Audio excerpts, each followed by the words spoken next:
Hi everyone, it's Linda and Michelle. It's late at night.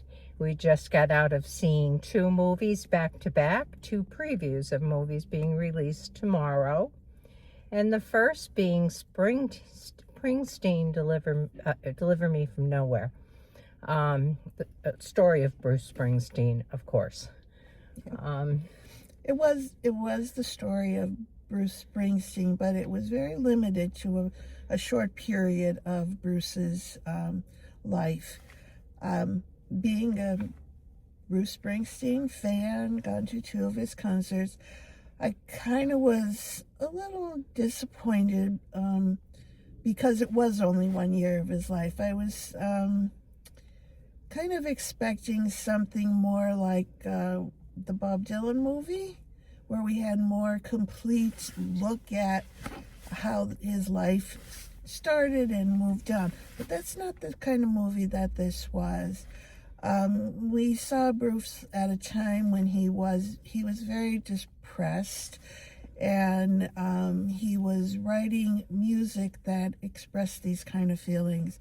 He kept going back to his childhood, to his relationship with his father, which wasn't very good, and all of this was coming out in the lyrics to his songs. Yeah, Bruce Springsteen is known for writing lyrics that relate to his life, as most writers do. I saw it, though, instead of as a year of his life, as the creation of the Nebraska album. The time that he spent focused on creating that album. I mean, I like Bruce Springsteen. I certainly know who he is, but I'm not like a big fan. I've never even bought an album from Springsteen. He always seemed like hard, bad boy image. I don't know. It wasn't something that drew me in.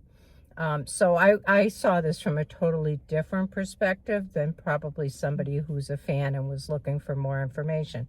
I thought it was very telling of who he is, without a lot of, just without a lot of time, just like a glimpse of who he is. The one part that I found kind of interesting was he put so much effort. He put all his effort into the story he was telling through his music, but he didn't necessarily make the sound. When he went into the studio, the bands all kind of pulled. I mean, he had ideas, some notes, but they all grew that music. Did you think that way too? Well, I thought he was creating it in his bedroom himself, and then the band would create a different sound from it. Yeah, it was very different. He very much wanted his sound, not the creation that was done in the studio.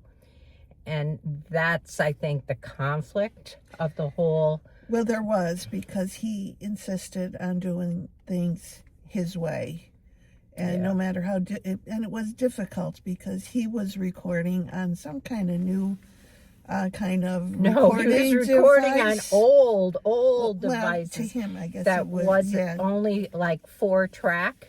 And think about your old 8-track recorders were 8 tracks. So what was 4-track? It was almost impossible to transfer that to into an album. It was type. Interesting to learn all of the background that goes on in the studio. Like, there was a lot of information there that I wasn't aware of. That, like, I do know that they play with the sound of musicians, and that they can add, slow down, increase tempo, all that kind of stuff.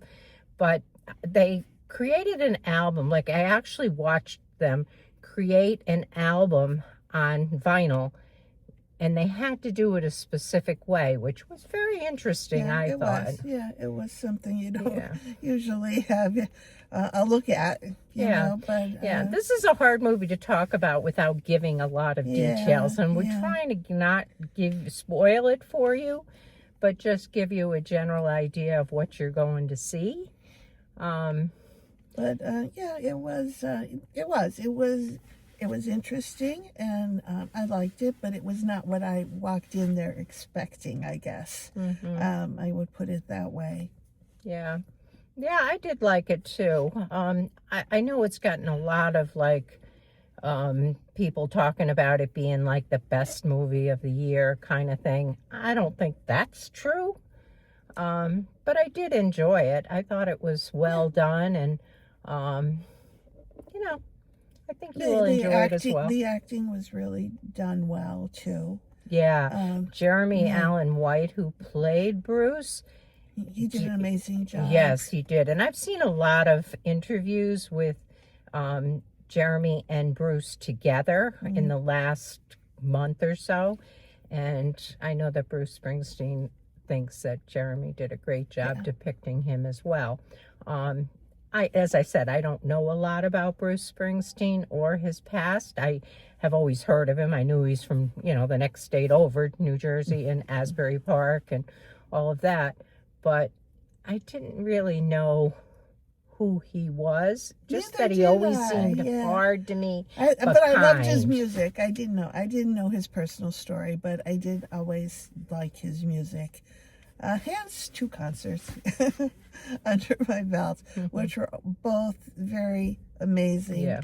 He was a great performer when he got on stage. I've always heard that. I have a couple of friends who are diehards. He never wanted to let you go home. He would just keep playing. But, that's what I've heard. Yeah, a lot of energy. And I'll guarantee this was a few years back. Yeah, but what this does do is, for me anyway, opens my eyes, makes me want to learn more, makes me want to possibly see him in concert, So there's that. But anyway, how are you going to rate it? Oh, I think I'm going to say, I don't know what I'm going to say. This is always a tough one for me, especially when I'm sort of on the edge. Okay, well, I'm going with 7. Yeah, I was going to do 7, but then I was going to do 8. So maybe I should say 7.5. Okay, or say 8, and it falls somewhere between 7 and 8. Yeah, somewhere. Yeah, that's basically where I was thinking.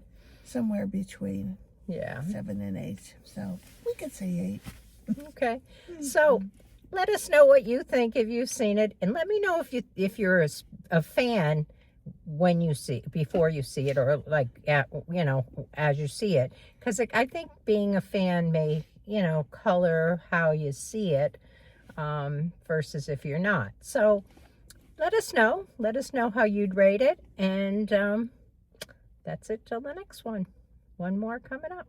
Good night. Catch you later. Bye.